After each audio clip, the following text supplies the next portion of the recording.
Greetings and namaste, beautiful soul, and welcome to Yoga PodClass. I'm Chelsea Leal Kennedy, your guide, friend, and fellow traveler on this journey of embodied wellness.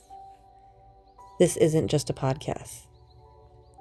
This is a sacred space where we practice the kind of yoga that begins off the mat, in your breath, your body, your nervous system, your everyday life.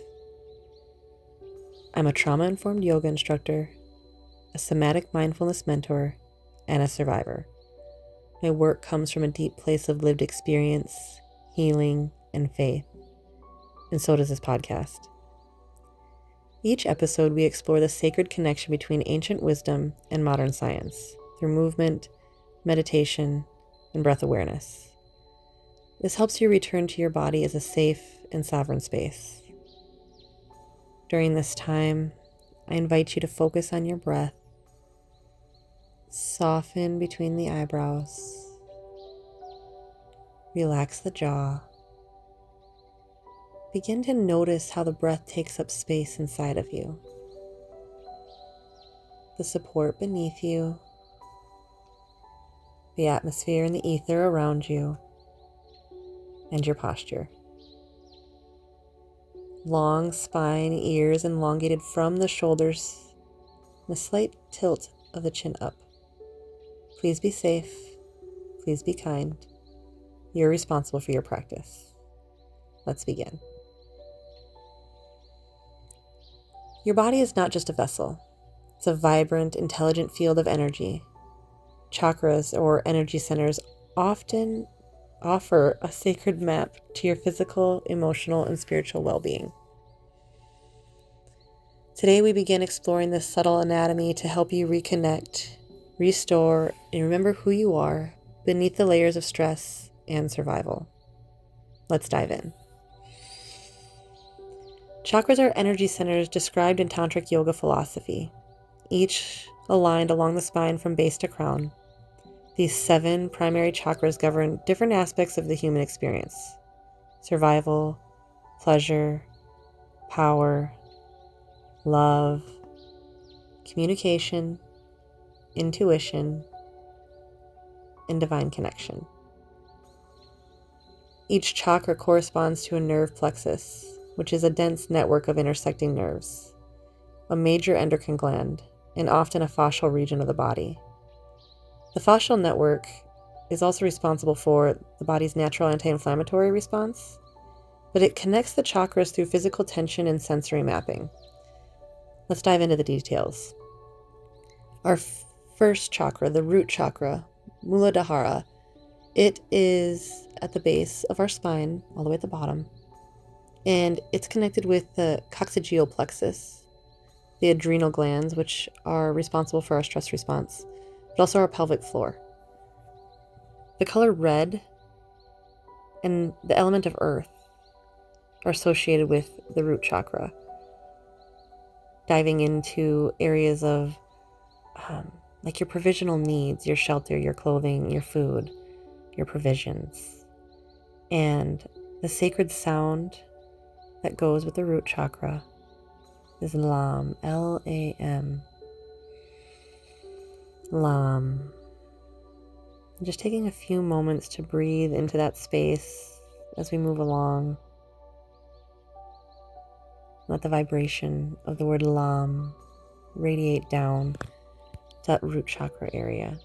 Vibrant, beautiful red. And maybe it's not vibrant right now. Maybe it's closed off. Maybe it's super small. Maybe it's over enlarged. Let's move on. Sacral chakra. That sacral plexus. Svadhisthana. Connected to our reproductive glands and our pelvic bowl. Represented by the color orange and the water element. Connected to our creative expression, of course, our reproduction. And the sacred sound of Vam, V-A-M. You can speak it over yourself, breathing into that space. Vam. Continuing to breathe, following along, we're going to move up to our solar plexus chakra, Manipura. Yellow in nature, the element of fire. This is our powerhouse, our willpower. An alignment. It has to do with like our lumbar plexus area and our pancreas, but also our diaphragm. And our diaphragm, if we've been paying attention to our breath, may be kind of stuck. And perhaps breathing diaphragmatically, right? Expanding through the belly. Exhaling, allowing the belly to soften and ruffle. Allowing that diaphragmatic breath to take place. And knowing that as we do that, we're giving our internal digestion organs an internal massage. Promoting, relieving digestive issues, all there in our solar plexus. And the sacred sound for the solar plexus is Ram. R-A-M. Ram. Allowing that sound to vibrate in and around that solar plexus area, speaking it over yourself and just breathing into that space. Reminding you that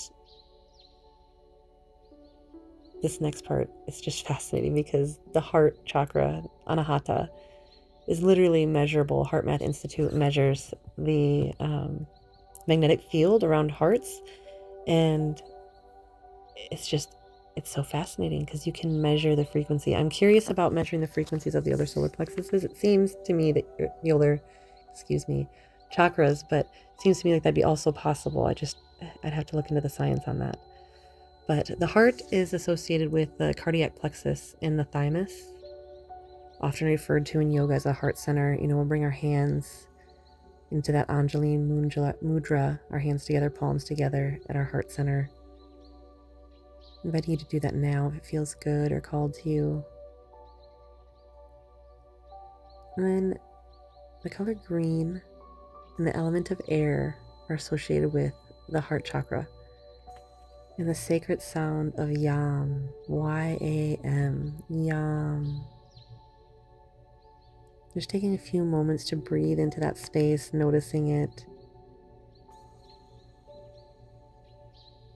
And maybe you notice nothing at all, which is totally fine, but you can imagine it even. This green epicenter known as our heart chakra. Continuing on up, we have our throat chakra, Vishuddha. And this is going to include like an upside down triangle connecting the ears down to the throat. So it's our communication, our communication and ability to take information in and speak information out, to be understood and to understand. Physically, it's connected with our cervical plexus, our thyroid, our whole vocal tract. It's just super fascinating to me. If you can focus in on that area, the color associated is blue, and the element associated is ether. Ether, I'm so excited to dive into ether. We're going to have to do a whole PodClass on the elements because ether is, I feel like, the one that's left out all the time, and really it's kind of my favorite at this point. So we'll dive more into that later, but the sacred sound for the thyroid is Ham, H-A-M, ham, hum. Noticing how both of those sound land on your body. You speak them over yourself. Building those associations.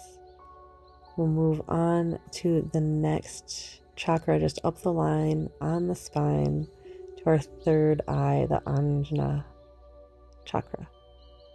And physically, this is connected to our hypothalamic pineal network, our forehead. I'm often telling people to soften between the eyebrows, alluding to kind of this third eye area, this forehead area. Just, can we relax the tension there? Invitation, opportunity now to just invite that. And oftentimes I get a lot of response of like, actually, I just only notice how tight it is now, where they didn't notice that before. So when we dive into embodied awareness, It's good. It feels good. Breath, movement, all feels good, but the awareness doesn't always feel good. But the truth is you were holding that tension there the whole time. Now you're just aware of it. So it becomes your responsibility to do something with it, or not, right? Life's full of choices. But that third eye, that Anjana chakra, softening, releasing, relaxing. The color associated with this chakra is indigo, and the element of light associated with the third eye. Just imagine, light entering into that space, an extrasensory ability and knowing that's connected to source. And then, these chakras all flow and vibe together, right? So when one is off, it disrupts the flow. And oftentimes, a lot of us can be disconnected and really stuck in our lower three chakras. Our heart chakra shut down, turned off, kind of like this wall in our diaphragm.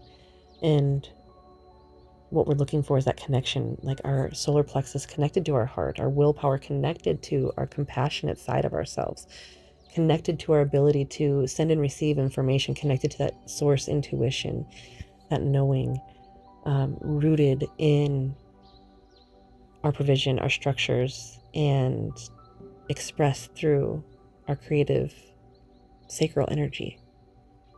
And all of those, right? Oh, I don't think I hit on the third eye sacred sound, which is Om, which is so beautiful. Om, like OM, which is different than the Om, the AUM sound of that's attributed to like the frequency of the universe, the 432 hertz, the sound, the heartbeat of the earth. But Om, OM, I don't know, they're very, very close. Just noticing how that resonates, that sound resonates in that pineal gland area in your forehead. Still staying with your breath, of course, breathing in these sounds, Om, speaking them over yourself, just letting it radiate through the cells. Yes, moving right along to our top chakra, and not top isn't like the best, but like the top of the spine, the crown chakra, which is Sahasrara, and it's physically located right at our cerebral cortex, our pituitary gland. And the science between what that does in our brain is a whole nother PodClass lesson that we totally could dive into. I just got to start writing these down because there's so much to say, right? Sometimes you wonder if you're going to run out of content. There just really isn't an opportunity to run out of content because we're talking about our bodies and the intricacies of our brains, our mind, our spirit, and that physicality, right? Because our bodies are not just physical. We have that esoteric energy body, which is what we're talking about today. We have that emotional body and the intellect. And again, another PodClass episode talking about the kleshas, the layers of our being. But we're at the crown chakra, and the color associated with the crown chakra is either white or violet. White is kind of like that pure divine consciousness connection, but violet is that like divine royalty, crown type power color. And both are beautiful. I'd like to interweave them together when I imagine them in my mind's eye, my third eye, right? My imagination, all these words that actually carry a lot of depth if we allow them to. And the element for our crown chakra is spirit. And I just love that. Like, we are all given a spirit. We are all connected to the divine. We all have that inside of us. And when we can align our chakras in that fashion to be divinely guided in what we're doing each day, in our intuition, the things that come to us, clearing our minds of distraction and debris and junk, so we can take in that intuitive knowing and be more responsive instead of reactive, and more forward planning.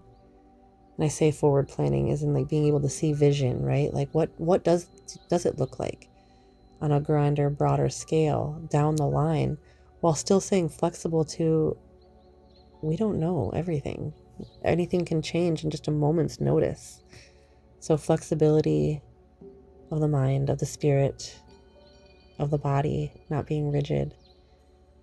But the sound that goes with the crown, right? It's so close, right? It's not the om, it's the either silence or that AUM, the traditional om.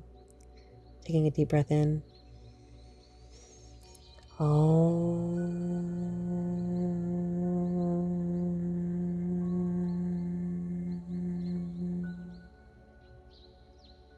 Noticing how that feels as it lands on your body. Maybe pretty awkward. It's more natural for me these days. Followed by silence.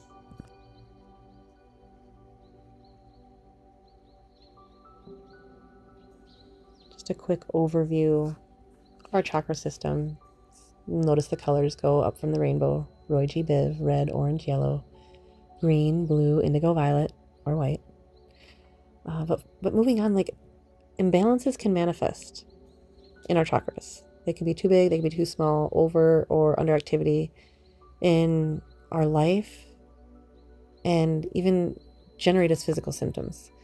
So a couple examples with like an overactive root chakra, that red base chakra is like rigidity, hoarding, under activity, very lethargic, anxiety and instability, where an overactive sacral chakra might show up as emotional volatility, or an underactive sacral chakra could look like numbness or repression, a freeze type state. The solar plexus being overactive can look like a lot of control or rage issues. And underactive, it can look like doubt and insecurity, and an unwillingness to like take action. To restore balance, yoga practice, right? Because yoga is not just the movement, it's also the breath, our intentions, the mantras, the things we say, even those sounds, the sacred sounds to each one, when paired with the intentional knowing, like, oh, I'm saying this sound because I want to align my chakra, you're adding power, the power of the mind, which is just fascinating, because really harnessing control of our thoughts is where it's at. Our thoughts become our words become our actions, and our actions become our habits, and so vice versa, right? So what are we thinking? Can we think good thoughts? Even just meditating on the colors, looking at the colors, imagining these color wheels, balls, energy balls in alignment up the spine. It's like a rainbow.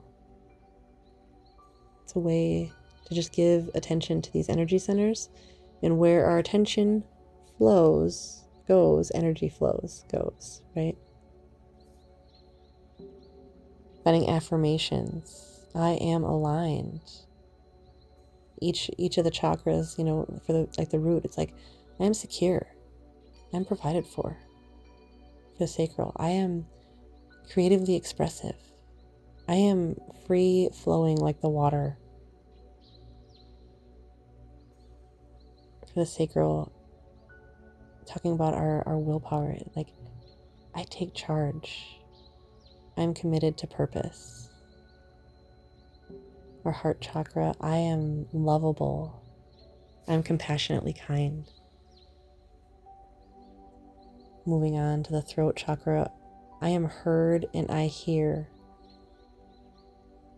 I am understood and I understand. I communicate freely in ways that connect with others, even deeply. Our third eye, I perceive. I trust my intuitive knowing. In the crown chakra, I am aligned with divinity. I am connected to the creator of all. Finding gentle movements. I have an entire series of chakra series that has 7 different yoga practices that are each designed around each of the chakras. It's a fun course. You can do it all in a week. You could do it in a day-long workshop, maybe. Probably a 2-day workshop. But most people do it on their own and take one per week over the course of 7 weeks. It's really all at your pace. You could marinate in each of them for 2 weeks. There's never like a prescribed, like you have to do it. And if you do it all right now, just it's all an experience. And each time that you return to the practice in any way, you're just adding to the layer of your experience. And this last part about balancing, restoring balance to our chakras comes to the stillness.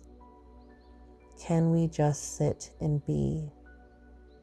Can we allow integration of all the breath and the movement to kind of rewire and work itself out inside of the body and the being?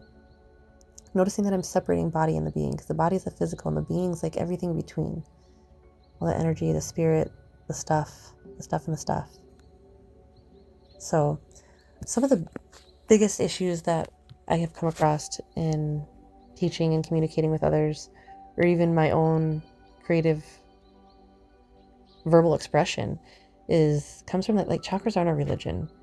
They're taboo, though, within the religion, and there's a lot of fear kind of around that. And really, they're just a map of energetic and psychosomatic intelligence, and it's really found in many traditions, even in Christianity. Languages like rivers of living water in John 7:3-8, the eyes of the heart in Ephesians 1:18, and anointing the head with oil in Psalm 23. It really does point to the body as a sacred temple of consciousness. Many mystics and saints describe light in the spine and ecstasies through breath and prayer. Spiritual awaken tied to a physical sensory experience. And chakra awareness complements really these practices, not contradicts. So when approached by the faith community, really I do connect with the chakras with reverence, discernment, and humility.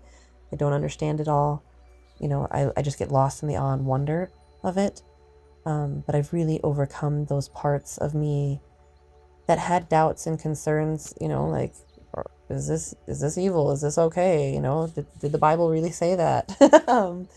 Just those experiences with faith communities. So what I love is that oftentimes, and I heard it said by Dr. Carolyn Leaf. She is a neuroscientist that I just adore for her leading thought and discoveries in the neuroplasticity of the brain, which is that brain's ability to rewire itself, that we're not just stuck.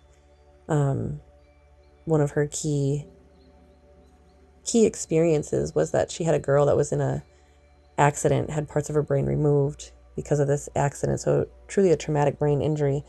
And after working with all the doctors that they worked with and all the specialists, finally came to Carolyn, and they're not expecting her to be much more than a 4th grader as a 16-year-old. And they worked with Dr. Carolyn Leaf, and by the time it was done, like, her IQ was greater than then when she had full parts of her brain. That just was fascinating to me, but she really proved that neuroplasticity and the rewiring of the brain is reality. That is what we have, just magnificent creations we are. So I love diving into the science of it, and this is what Dr. Carolyn Leaf says. She says that science often proves God, which is awe. Louis Giglio is another, like, faith science pastor, and I love their stuff. He talks about the stars and how each one, we'll dive in. We're not going to go there. Anyway, but talking about the neurophysiological connections in the brain, or even in the whole chakra system, each chakra region maps to regions of the autonomic nervous system, right? That's what we're going back and forth with in our fight and flight and relaxation type nervous system responses. So chakra work engages the vagus nerve, the limbic brain, the insular cortex, which is that interoception piece of us, and also our prefrontal cortex, which is our regulation side of us. Breath and visualization enhance heart rate variability. It lowers inflammation and increases resilience. The Heart Math Institute, ding, ding, ding, love them, research supports that coherence between the brain and heart produces measurable changes in emotional intelligence and well-being. So back to that quote of the journey from our head to our heart is the longest we'll ever take. I love that, because really it's pointing to that the heart is the seat or seed of our consciousness. So back into the physiological part of our body, like the fascia network, which is our interconnective tissue in between all parts of our muscles, to our fibers, to our tendons, our joints, nerve bundles. It's a sensory-rich organ full of nerve endings, and it communicates tension, it communicates emotion, and even vibration. So sound healing is such a thing, because we're all just vibrating energies. So chakras may be viewed as a biofield, which has organizing points, where physiology, emotion, and spiritual energy meet. So it's kind of this space where maybe, just maybe, we can see spirit in a sense, right? Physiologically, energetically speaking, it wows me. So, but I mean, from mystics to modern neurobiology, the body has been often described as more than bone and blood, but we can get caught up in what we can see, which is the bone and blood. So really, we are a temple of consciousness, an instrument of divine frequency, repair, and even remembrance. It's good stuff. Such good stuff. So why does this work? Neuroscience and the somatics behind it, we're bringing awareness to chakras, which is developing that part, that interoception, which activates the insula and the prefrontal cortex and interior cingulate. I love all that. Do I know exactly what all of that means? I don't. But I continue to dive in and peel it back layer by layer, because it's so fascinating. I know our prefrontal cortex has a lot to do with our communication, things that we learn. And it's right in that forehead space. So these brain regions, though, they enhance emotional regulation, empathy, and clarity. The chakra meditations and breathing techniques, as mentioned, improve that heart rate variability, regulating that nervous system, switching off the autonomic nervous system, getting into the parasympathetic nervous system, that rest and digest, that relaxation space, shifting the brain waves into alpha and theta, more calming and insightful, much deeper brain waves. We're often stuck in the very fast, on the go beta state. And when we can do this paired with movement and our mental intention, that awareness and that focus, we're allowing for greater release of tension that is stored in that fascia network, that's connected to everything, that's connected to those nerve plexus bundles, those chakras. And we can support our own vagal nerve toning for trauma recovery and energetic flow. Such good stuff. We're going to go through just one more time here a little gentle guided practice. So please don't practice the meditation while driving or operating machinery. Be safe, be smart, be responsible. And if you have a history of trauma or epilepsy or dissociation, please approach this chakra visualization and breathwork slowly, using your resourcing tools like a soft blanket, looking at a calming picture, having your favorite animal around as needed. And always, this is really complementary work with a trauma-informed professional counselor. If intense sensations arise, you are responsible for your practice. Seek out help and seek supports, being very kind, gentle, and patient with yourself. Let's begin. Either in a comfortable seated or lying down position, inviting your body to soften. As we breathe together, scanning each chakra from the base of the spine, moving up one by one to the crown. Optional invitation to move your hands over each region of the body as we go. Breathing in, feel your root, your stability. Exhale, release fear.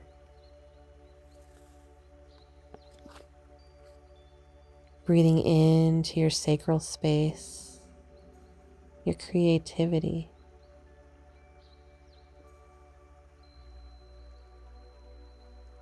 Exhale, release stifledness. Breathe into your solar plexus, your power.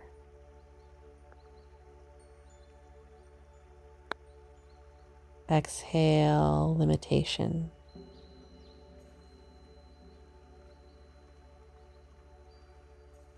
Breathing into the heart, compassion.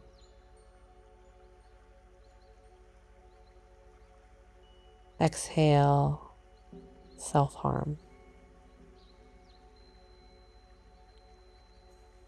Breathing into the throat, truth. Exhale, confusion. Breathing into the brow, the third eye chakra. Clarity. Exhale, disillusion. Breathing into the crown chakra, divine light.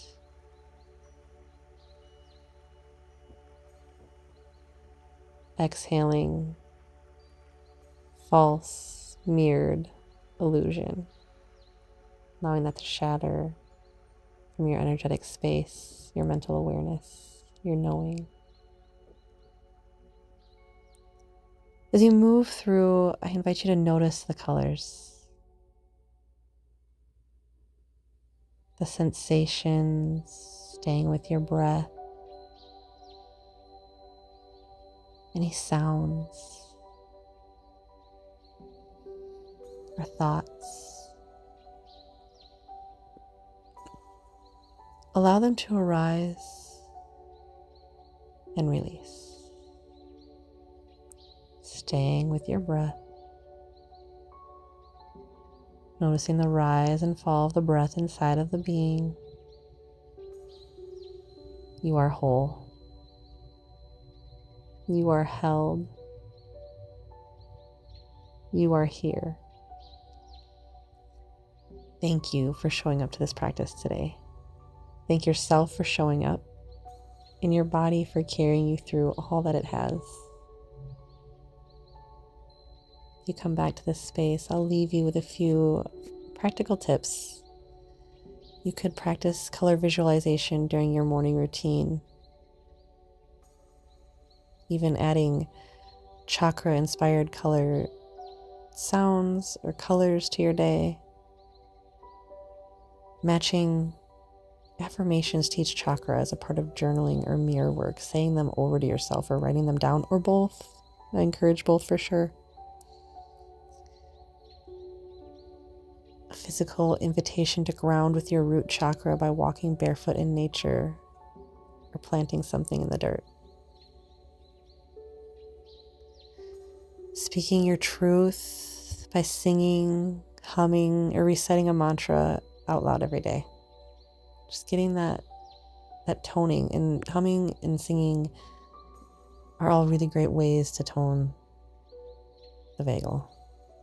It's incredible.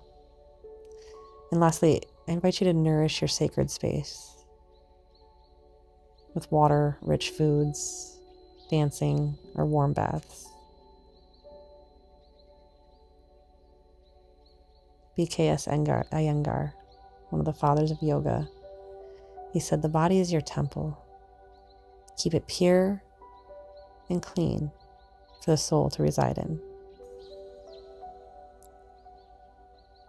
If you're taking in the journal prompts, following along in that way, I invite you to write about or think about, reflect on, which chakra do you feel most connected to today? And where do I feel the most disconnected? What might my body be asking for in these areas of my life? Optional invitation to just sit and reflect. But I leave you with this affirmation of, I am energetically aligned. I am rooted, radiant, and receptive to divine guidance. Your body is a sacred map of energy. I'm so glad you're here. If you want to dive deeper, I invite you to join our EEL Health and Wellness app.